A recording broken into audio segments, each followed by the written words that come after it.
72% of Americans believe that he's correct.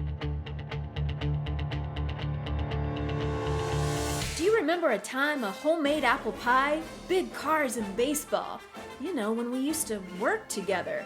This man hasn't lost sight of that dream. 35-year political veteran Jim Dantona's on a mission with political dugouts, dinner, and debate. And me? I'm just here for the dessert.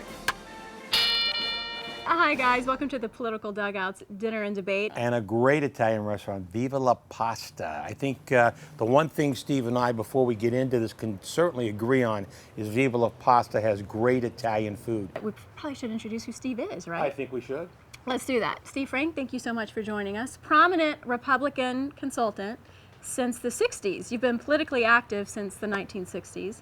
And been a consultant since the 70s, correct? That's correct. If I get this right, your blog is California Political News and Views. Correct. So I have a little surprise.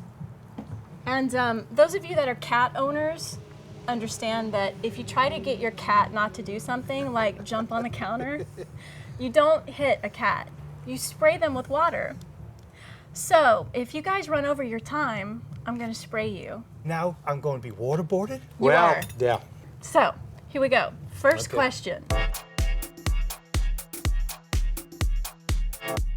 As far as the 47%, I'm proud of him for being honest for a change.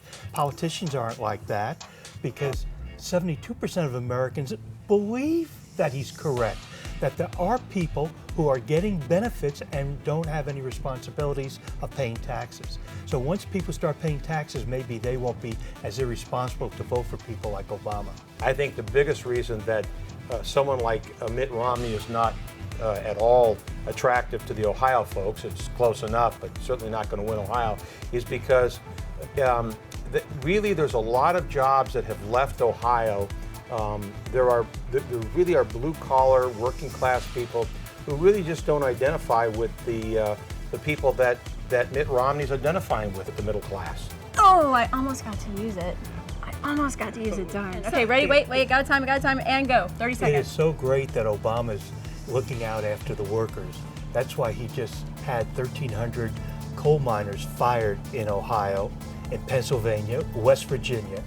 He has been the worst thing that could happen to workers in America, and the workers that are unemployed, and the real unemployment rate in the United States is not 11%. 10 seconds. It is actually over 20% in the United States, and that's what when the workers are going to revolt in November against the person who put them out of a job.